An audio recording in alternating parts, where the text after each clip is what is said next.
मराठवाडा सतर्क न्यूज, सतर्क रहा, अपडेट रहा। साष्ट पिंपळगाव वाळू घाटावर प्रशासनाची धडक कारवाई। अंबड तालुक्यातील साष्ट पिंपळगाव येथील वाळू घाटावर महसूल प्रशासनाने धडक कारवाई केली आहे। यात अवैध वाळू साठा जप्त करण्यात आला असून नदी पात्रातील केनी नष्ट केली आहे। दिनांक 22 एप्रिल रोजी अंबड तालुक्यातील साष्ट पिंपळगाव येथील घाट क्रमांक 1 आणि 2 वर महसूल प्रशासनाने अचानक छापा टाकत नियमबाह्य वाळू उपसा आणि वाहतुकीवर मोठी कारवाई केली। उपविभागीय दंडाधिकारी रमाकांत पारधी आणि तहसीलदार विजय चव्हाण यांच्या नेतृत्वाखाली ही मोहीम राबवण्यात आली। विशेष म्हणजे ड्रोन कॅमेऱ्याच्या सहाय्याने संपूर्ण घाट परिसराची बारकाईने पाहणी करण्यात आली।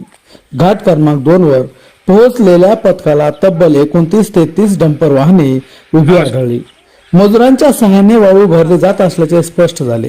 यावेळी काही वाहनावर नंबर प्लेट नसल्याचे आढळून आले, तर 3 वाहने वेगवेगळ्या रस्त्यावरून वाहतूक सुरू असल्याचे निदर्शनास आले। प्रशासनाने तात्काळ 2 अनधिकृत रस्ते बंद करण्याचे आदेश दिले आहेत। तहसीलदार विजय चव्हाण यांनी कंत्राटदारांना कडक सूचना दिल्या आहेत। अधिकृत रस्त्याचा वापर करावा, नंबर प्लेट नसलेल्या वाहनांना बंदी घालावी, यंत्राद्वारे वाळू उपसा थांबवणे, सूर्योदय ते सूर्यास्त कामकाज, मजुरांच्या आरोग्याची काळजी। घाट क्रमांक 1 वर अंदाजे 30 ते 35 ब्रास अवैध वाळू साठा आढळून आला। हा साठा जप्त करून पंचनामा करण्यात आलाय। इतकंच नाही, बीड जिल्ह्याच्या हद्दीतही अवैध वाळू उपसा सुरू असल्याचे समोर आले आहे। प्रशासनाने नदीपात्रात उतरून 10 ते 13 केनीचे दोर कापले, त्यापैकी 7 केन्या जप्त करून नष्ट करण्यात आल्या आहेत। या कारवाईमुळे अवैध वाळू माफियांना मोठा धक्का बसला असून प्रशासनाने स्पष्ट इशारा दिला आहे। अवैध उत्खनन आढळल्यास कठोर कारवाई अटळ आहे। ग्रामस्थांनी या पारदर्शक कारवाईचे स्वागत केले आहे।